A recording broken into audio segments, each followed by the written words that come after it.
Hi students, welcome to COM 550. This week we are looking at culture and identity and its relevance to the course content. We are in week 5 and we're reading chapter 13 as well as watching 2 videos, one on how culture can drive behavior and a video on hermeneutics and cultural implications. You should continue to work on your intercultural journal, which is due in week 7, as well as your weekly review number 5, which is due on Friday, and your reply posts are due on Sunday. In addition, you need to select your topic for your critical assignment. As we look at the course content, here's a snippet of what you'll be doing for your critical assignment. This week, the topic is due. However, I have both the assignments for the instructions for the critical assignment here, as well as the instructions for the topic selection. So in week 8, you'll submit a 15 to 20 page paper addressing an issue of importance in international and intercultural communication within a country or culture of your choice. Your paper will provide a description of the problem, its background development, arguments surrounding the issue, relevant journal articles that pertain to this, things of that nature, and a discussion on your position within this particular issue within international communication and this country or culture of your choice. You're going to provide a plan that will address the particular communication issue to improve intercultural interactions and relations, and have at least 12 credible outside sources. Within that, you're going to also explain the use of intercultural theories that are relevant to the situation and can help as a whole with some of the communication tactics. 5 of those sources, in that point, 8 of your sources must be peer-reviewed articles. Topic ideas is the Syrian refugee crisis, immigration issues, international politics, the Brexit, things like that, that you can look at and see that this is an international communication topic, and how can we as intercultural communication scholars look at this rhetorically. It's really a rhetorical criticism on it. So with that, this week is you're going to select your topic and provide at least a 300-word rationale for your topic and 3 outside sources to support your topic as well. So that's what this week, all you're completing is the topic and providing a 300-word rationale for that with 3 sources to justify it. Your weekly review number 5 requires you to write at least 500 words utilizing the prompt below. It's explaining the concept of cultural hermeneutics as well as how it relates to communication and how this relates to Christian worldview perspective as well as intercultural communication as a whole. You need to have 3 outside sources for that as you complete that. And remember, keep working on your intercultural journal that's due in a couple weeks. As we look at culture and ritual, it's important to know that culture is argued specifically by Clifford Geertz to be semiotic. So it's based off of symbols and systems of meanings and things of that nature. Signification and symbol use are central to both pattern conduct and individual frames of mind. Human behavior is really a symbolic action in itself. The phonation we use in speech, pigments in paint, lines and writings and things of that nature really help convey certain types of cultural rituals that are symbolic within our lives. We know that culture is subjective, and we know that it's influenced by rituals. As we look at rituals, this is important to know. Ritual action is communal and traditional. Typically, it's influenced by communicative behaviors and interactions. There's 5 types of characteristics of ritual. This is important to understand as we look at intercultural activities. So rituals are either utilize formalization, which is a degree of formality in the way we dress or speak that marks a particular ritual or an ritualistic activity within society. So a wedding dress, ceremonial costumes, things like that. Traditionalism believes and utilizes this idea of this is how we've always done this, so it appeals to cultural precedents. If we always utilize a particular tablecloth at Thanksgiving, or the British judicial systems, powdered wigs and robes, the academic regalia at graduations, things of that nature, enacts a certain idea of traditionalism in the way that we conduct a particular ritual.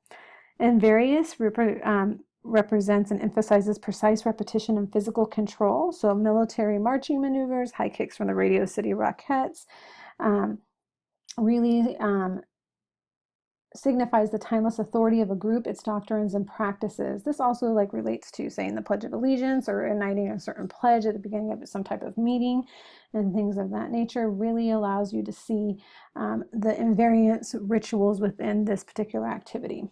The 4th one is rule governance, which maintains that ritual-like activities are governed by rules. that guide and direct the activities, especially by designating what is acceptable and not. This relates a lot to sporting events, games, legal proceedings, things of that nature. It holds individuals in the community accountable for approved patterns of behavior that are typically noted as norms of this particular ritual or interaction. So when we attend a baseball game, we know that we conduct ourselves this way. There's certain rules we adhere to, things of that nature.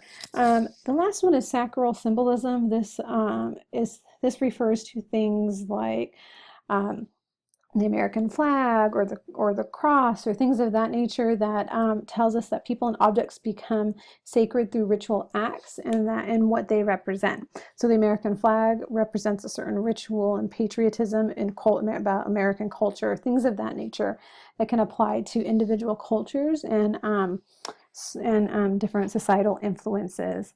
When we look at this, it's important to know that there are 4 approaches to studying culture. And when we look at that, the 4 are structural approach, dramaturgical approach, and institutional approach and dialectical approach. Subjective approach deals with culture focusing on beliefs, attitudes, values, and that are held by a particular individual. Culture is essentially conceived as a mental construction of expressed and is typically expressed in outlooks, anxieties, desires, or subjective states of the individual.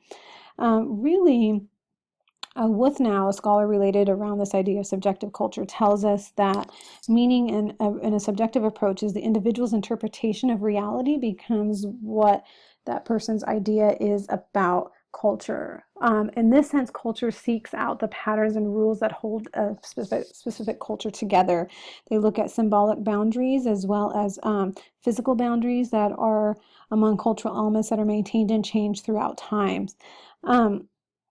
Next idea of that is the second one is dramaturgical approach to culture, which focuses on the expressive or communicative properties of a culture. It's really where we look at culture as an interaction within social structure, and that when we look at the structural approaches, a dramaturgical approach maintains that culture is always observable, but classifies observations as the utterances of acts, objects, and events that are classic to the culture. So really, this approach seeks to explore the dramatic ordering of social life, not as information, but the way of rituals, ideologies, and other symbolic acts. This is really comes a lot from the work of Burke, Turner, and Goffman, and it's really important to see that they view culture as a way of seeking to explore the dramatic ordering of social life, not as information, but the ways that rituals, ideologies, and other symbolic acts within life. Institutional approach to culture tells us that we're looking at the elements of culture as studied by structuralists to the moral order studied by dramaturgists, as well as exploring organizations that constitute culture. We really look at organizations necessarily as requiring resources and influences to the distributions of these resources. We look at how culture adds the elements of structures within society and how that influences social life as well. The dialectical approach, namely developed thoughtfully by Judith Martin and Thomas Nayeka, really said that culture should be studied as a heterogeneous, dynamic, and contested worldview. It accepts that human nature is probably both creative and deterministic, and that research goals can be to predict, describe, and change the relationship between the culture and communication, looking at the idea that culture is not just only reciprocal, but also contested. The tensions between the individual and the group tend to be high and low, as well as tradition and change tend to be high and low as well. So it looks at more of the dialectical approach as the tension that creates within culture and with change within culture. And it looks at that culture is always reciprocal, and that we have this idea of tradition and things of that nature, but we have this constant struggle between the idea of tradition and change, between symbol systems and material products and things of that nature. It really looks at considering culture as a way of learning about humans, as well as culture and communication will pull especially tight when the study of culture leaves some members out, can leave some people out entirely. In addition to that, it's important to look at the idea of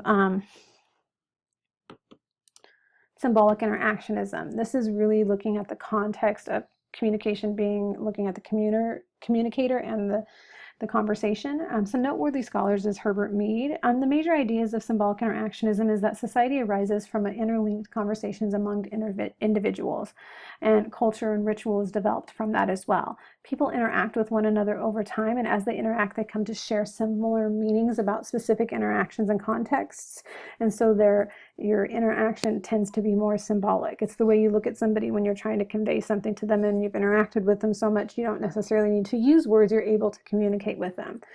Children are often socialized through communicative interactions. They develop and they learn social norms and cultural patterns through communicative interactions with others. They learn behaviors that way as well. People make sense of their world and symbolic objects through social interactions. So symbolic interactionism looks at the social interactive perspective of communication and how that can enhance the ideas of symbols and culture and ritual in that sense. Additionally, we'll remember, like I said, just to recap, we're reading chapter 13. We're looking at how culture drives behaviors as well as hermeneutics and cultural implications. You have weekly review number 5 due on Friday, as well as the reply post due on Sunday, and your critical assignments are topic selection, just the topic, is due on Sunday as well. I pray you all have a blessed week, and I look forward to interacting with you.